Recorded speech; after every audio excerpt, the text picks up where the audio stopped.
bakit, paano naging bawal ito? Bakit, paano natin naging bawal? Hey guys, so nandito kami sa GMA Kamuning. Sa GMA Kamuning. At sasakay kami sa MRT. First time ko guys sumakay ng MRT. Sasakyan mo ay MRT. Dahil sa GMA ano kami, station. Nakakahilo siya, tingnan mo.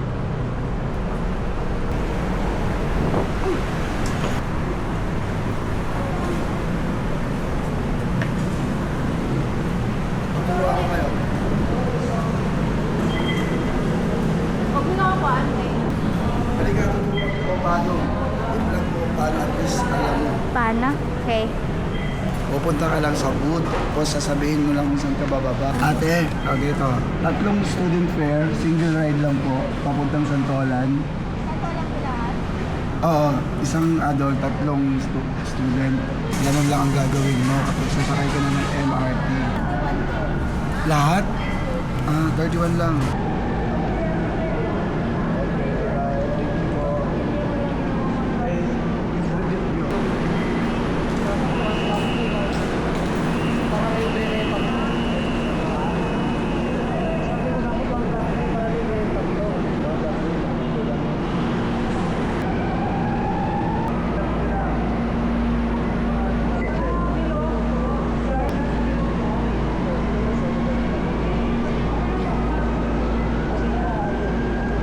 Ikaw, Sky.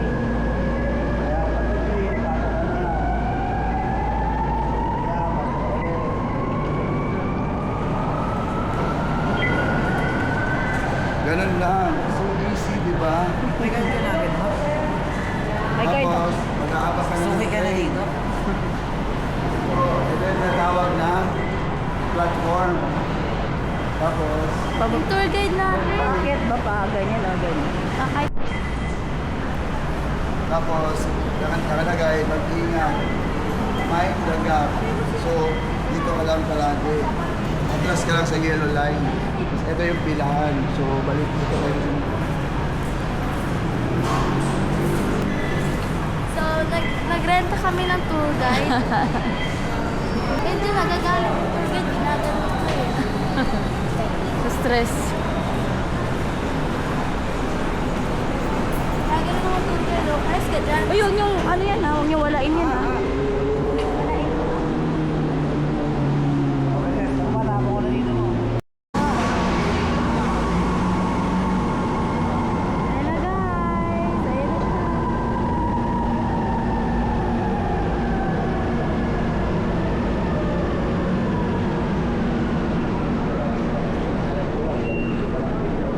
siya. Tinuturo ko lang sa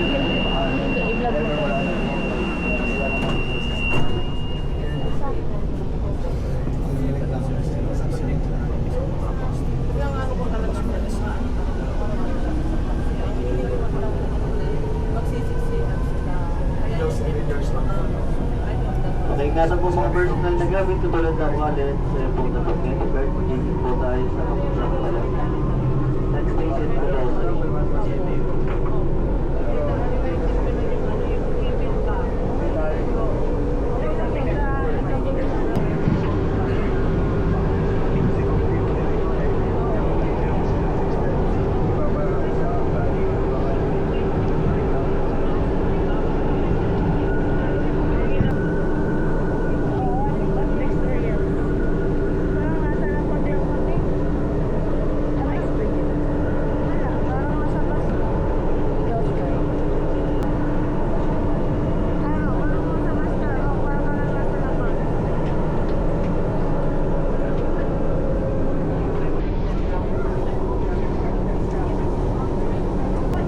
feeling na nakasakay na kayo first time MRT.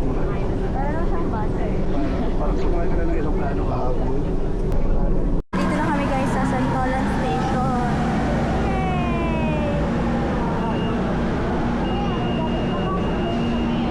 Drive out yan, drive out. Papasok. Wala na yung hangin. Ito mga kalabas.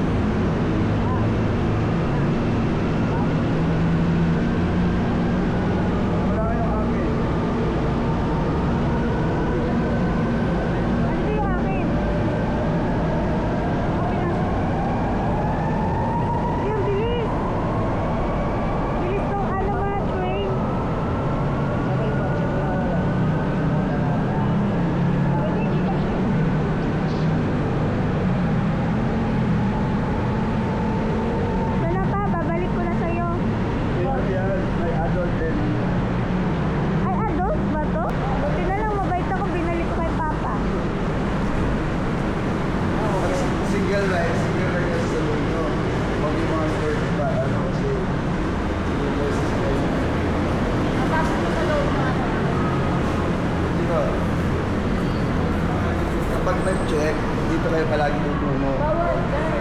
Bakit bawal?